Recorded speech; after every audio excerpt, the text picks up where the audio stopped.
I had no idea what was going on at the time and spent a lot of time doubting my husband. This was almost 10 years ago. I was in my 30s and had only recently married my husband. With my husband working so hard even before we married, I expected life with him to be difficult. But he never came home for so long that I felt alone. At first, I tried to let my husband relax at home during the rare times he would be at home. But my frustration grew. I became harsh with him every time I saw his face. My husband would try to soothe me, but if he saw that I was still unsatisfied, he started to ignore me. I wanted him to look at me, no matter how busy he was with his work, because we were married. This emotion got the best of me, and I couldn't look at my husband objectively any longer. Whenever I would pick a fight with my husband, he would always say, "I'm going to settle down soon, and then we'll go to that island you like." But this never came true. "Work is more important than me, isn't it?" I said. "If so, don't force yourself to come home. I'm tired too, and seeing you so exhausted makes me sad." No matter how many horrible things I said to him, he never took it seriously, and I began to have a nagging feeling that our marriage was coming to an end. Soon after, my husband could tell I wasn't even mad at him and had no feelings for him. I didn't suspect it at first because he worked in a department with many business trips. But one day, I found a receipt and membership card for a hotel near our house in his suit pocket after he came home from a business trip. The receipt indicated that he had stayed at the hotel on a day when he was out of town on a business trip, and he had accumulated points for more than one night. As a successful businessman who could get the job done, my husband was quite popular with the ladies at work. I guessed that he had found another woman to be with. Why should I have a hard time when he is enjoying being with another woman? I went out at night in spite of my husband's infidelity and made plans on the weekends too. It was fun for a while, but eventually I grew tired. I was tired of forcing myself to smile and not being able to truly enjoy myself. Perhaps it was finally time for my husband and I to be free. We're both avoiding each other, not facing each other as husband and wife. It would be preferable if my husband was happier with someone other than me. I suppose it's time for me to move on to the next chapter of my life. But this is the husband I used to love until I realized I didn't want to spend the rest of my life with him. It took a lot of guts for me to ask for a divorce. I also wondered if there was really no other option but to call it quits. But it seems that my husband has a new girlfriend. After days of deliberation, I made a decision and sent a text message to my husband's cell phone. "Will you come home early today? I need to talk to you." I texted him on his cell phone. "I need to talk to you too, and I'll try to leave as soon as possible." He replied right away. I found myself thinking that my husband must not want a divorce, even though I was certain I had made my decision. My husband is also seeking a divorce. Just thinking about it made my heart race so fast that I couldn't breathe and I struggled to stand. My husband's heart was not with me, it went to someone else. Let's not cry anymore. At the very least, I should end things with a smile. I made my decision and waited for my husband to return home. It was shortly after 9 p.m. when my husband returned home. He'd lost an unexpected amount of weight. His kind eyes and tone of voice remained the same, but there was a gap between us that seemed insurmountable.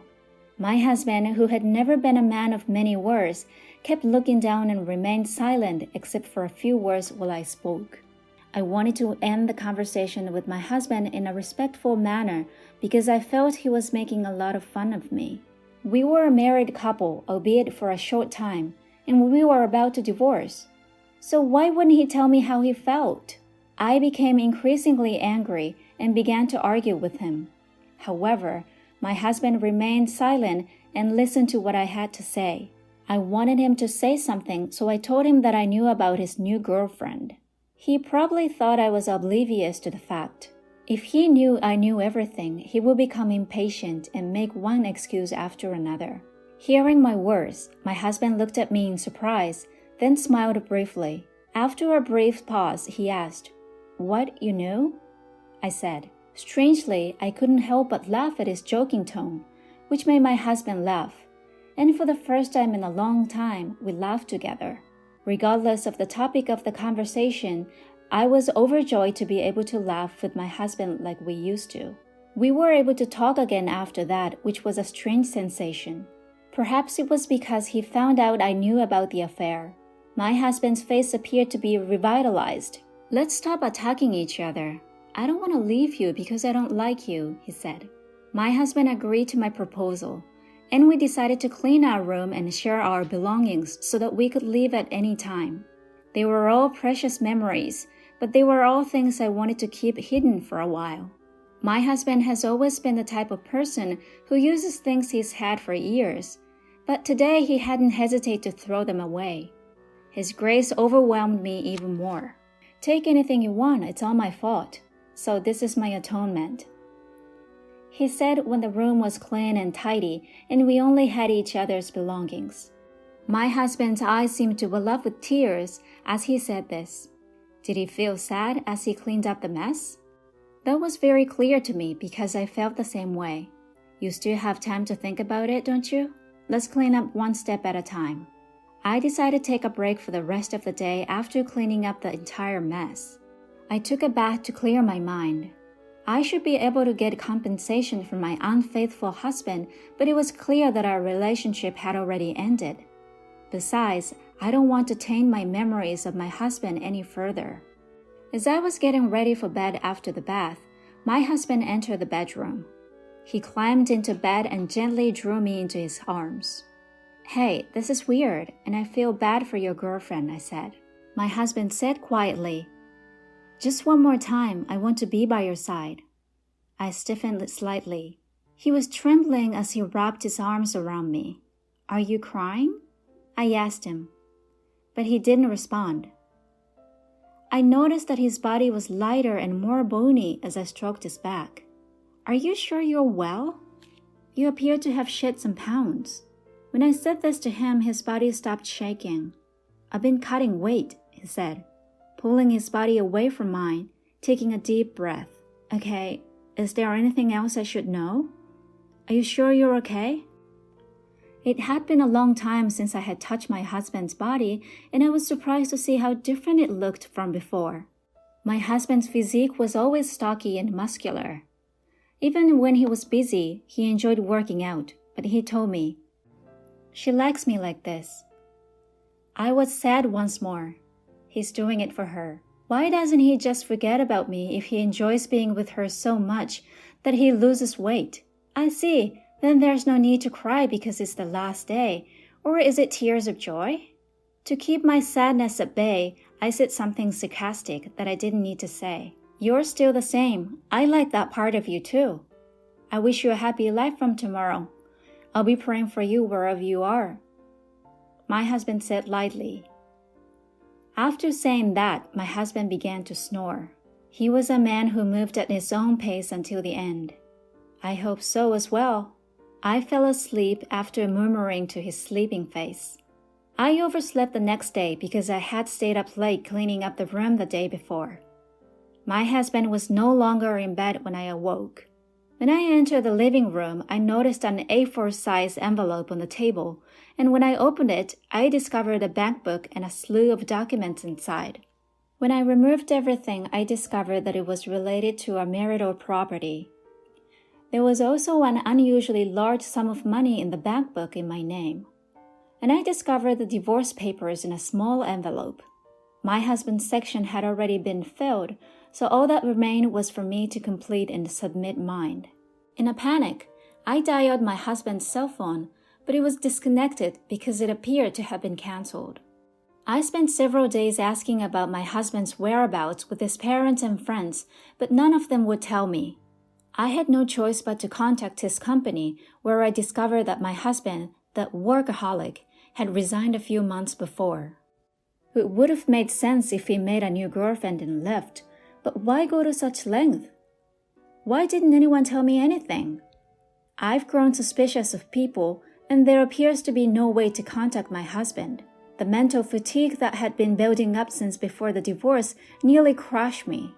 My husband had gone to the trouble of arranging compensation for me, and now that I was free, I decided to spend some time in a place I really enjoyed. We arrived at the remote island, which took nearly a day to reach from the mainland.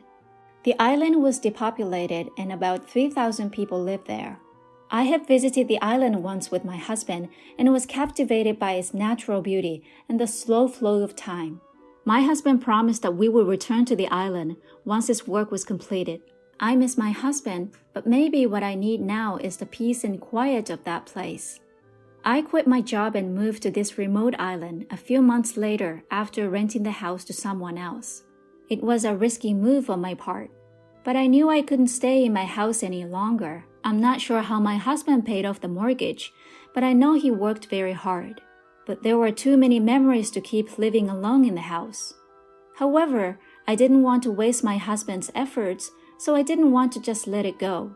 There are many strange things, but I can't ask my husband about them anymore. I plan to spend time on his quiet island, relaxing and letting myself go. I began to adjust to island life and became acquainted with my neighbors. I had enough assets to live a normal life without working, but I realized that doing nothing was even more depressing. So I started working as a sort of helper, assisting the elderly neighbors with their problems. I was initially treated as an outsider, but as I became more used to the work, I was relieved to be accepted as one of the islanders. As I was settling in, I learned from a coworker that a new client had arrived from the main island for medical treatment. He had become ill and had chosen this island as his final residence because there was no treatment available. Moving to this island with no medical facilities would be difficult, unless you're very prepared to move to this island in that condition. I was thinking that being in charge would be difficult when the new client asked for a visit, and I was the only one free. I had heard about his medical condition, so I was nervous as I went to his house. We arrived at the small house on a hill with a view of the ocean. The house had been vacant for a long time and had been renovated to the point where it was livable, but it was really just enough to keep the wind and rain out. I questioned whether this was the best place for him to spend his final days. With concern, I rang the doorbell. "Come in," a small voice said, barely audible. I gave my usual greeting and entered. I found my client sitting in front of a window, the sun and wind streaming in. I couldn't see his face because it was backlit, so I squinted as I approached. "It's a pleasure to meet you today, sir." As I looked at the face that had turned to me, I was speechless. My ex-husband sat there. We were both taken aback. We just stood there staring. My husband initiated the conversation. "You found me out," he said. He was mischievously smiling, like before. "What exactly are you doing here?" I was so confused by my husband's presence, the fact that he wasn't supposed to be there, as well as the information I had heard at work, that I couldn't speak properly. My husband grabbed my hand and forced me to sit next to him. He sat next to me and held my hand until I relaxed. I couldn't think of anything to say to him, and as I sat there, I heard a voice at the door. I wiped my tears and opened the door, where an elderly man stood. He seemed surprised to see my tear-stained face, but he bowed, went inside, and sat down next to my husband. "How are you doing today?" he inquired. He spoke in a soft voice. My husband said that there was nothing unusual and began chatting with him. The elderly man was most likely the island's only doctor.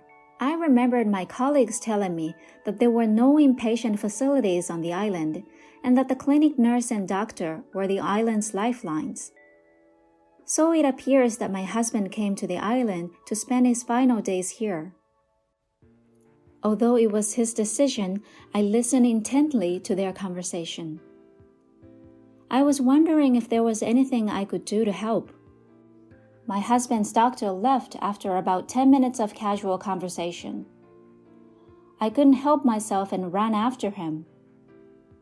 I guess my flustered appearance startled him again, but when I told him of our relationship, he seemed to understand. I questioned the doctor about my husband's condition and future treatment, but he said, "I can't tell you without his consent." Maybe he felt sorry for me and said, "He won't be able to walk by himself very soon. It seemed a shame for him to spend his final days alone, so please be there for him." I was stunned. What became of my husband's girlfriend?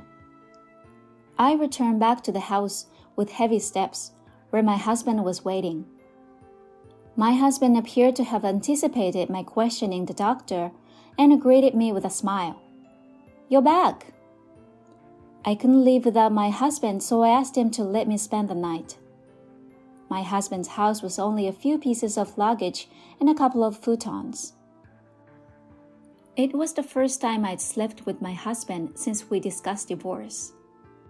As I cuddled up under the covers with my husband, we told each other how we got here. I was eager to ask about his illness, but I decided that it wasn't time to talk about painful topics, so we reminisced. This was also due to my feelings about his relationship with her. I asked him if he hadn't brought her to the island before I asked to stay, but he just laughed and covered it up. The fact that he didn't say anything suggested that there was a sad event. I was careful not to hurt his feelings by asking any more questions. The next day, I informed my employer of what had occurred and decided to take some time off. I want to spend what time my husband had with him. I took my husband, who couldn't walk very far, around the island in a wheelchair.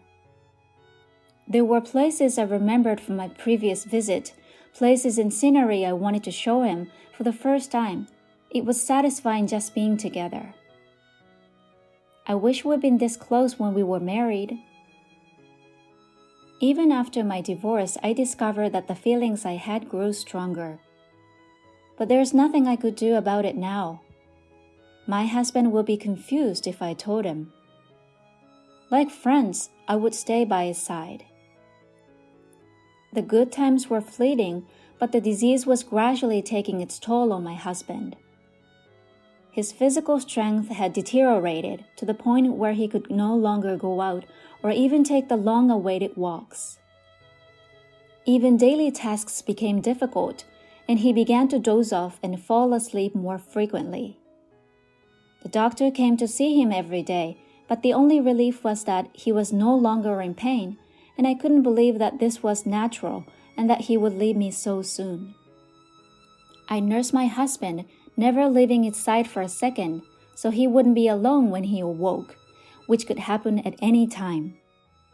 Sometimes he'd wake up and tell me the rest of the dream he just awoke from, and other times he'd tell me about long-ago memories as if they just happened. I loved every moment, and this love exacerbated my sadness. My husband gradually stopped waking up after that. When we stopped talking, I stayed by his side, reading his favorite books and telling him about the sights and sounds I'd missed so he could understand.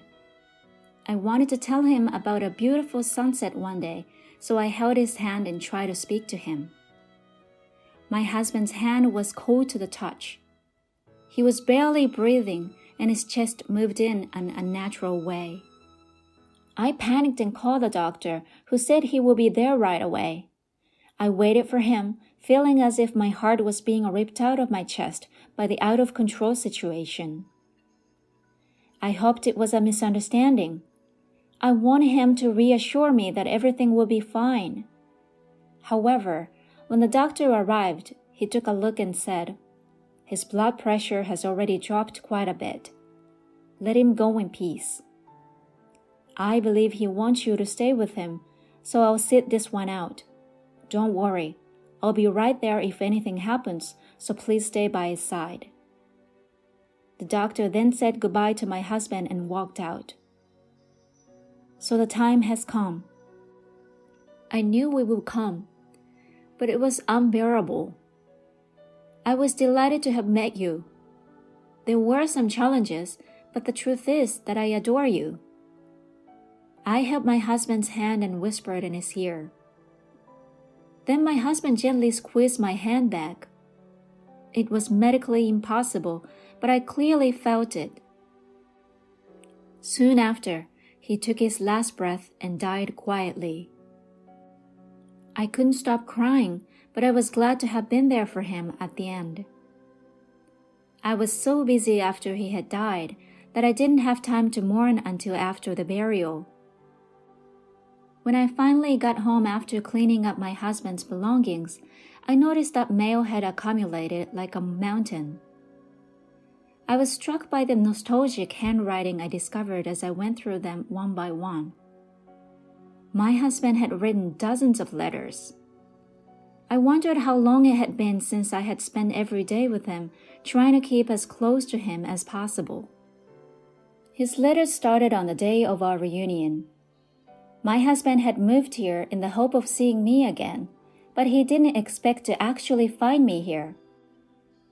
It was difficult for him not to notice how surprised and delighted he was, it read. I couldn't stop laughing at how funny my husband's letters were. And the fact that my husband felt that way was the best compliment he could have given me. The date on the letter indicated that he had been posting it every day, but his handwriting became more dirty and the length of the letter became shorter as the days passed, clearly demonstrating the progression of his illness. With sadness, I continued reading, but my eyes stopped at one point. He had written the truth about our divorce. My husband's illness started during our marriage. When he discovered it, there was nothing they could do to help him, and the treatment he received as his last hope was ineffective and only had side effects. My husband made plans to divorce me because he didn't want me to spend the rest of my life with this disease, and I fell right into his trap. He had no idea I'd suspect the existence of another woman, but he didn't deny it because he thought he could give a lot of money to me as compensation. Because I no longer required medical treatment, I wanted to liquidate all of my assets so that you could live freely, he wrote. What hurtful words I'd hurled at my husband, who had thought that far from me. I sincerely apologized. Tears flowed uncontrollably. Then there was a knock on the front door. I wiped my tears quickly and opened the door to find my doctor standing there. What brings you here, doctor? I inquired. When I asked, he handed me a sealed envelope. The envelope was identical to the one I had just read from my husband. He asked me to post it every day.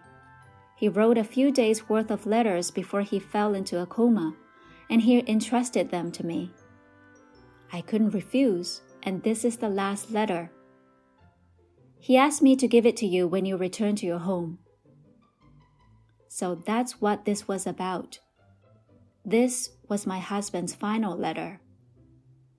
I thanked the doctor and read my husband's letter alone. When I opened it quietly and calmly, I found a thin but clear note that said, "Thank you, I love you." We had come so far, but our hearts remained connected.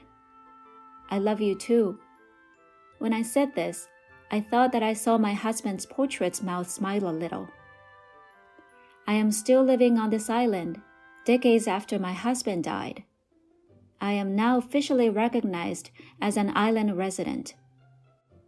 I built a grave next to where my husband's house used to stand, the day I was sure I'd never leave the island.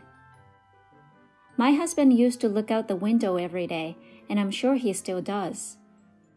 I intend to join him there one day, and I am at peace and very happy to be surrounded by memories of my husband. Thank you for sticking with me until the end. I'll see you in the next video.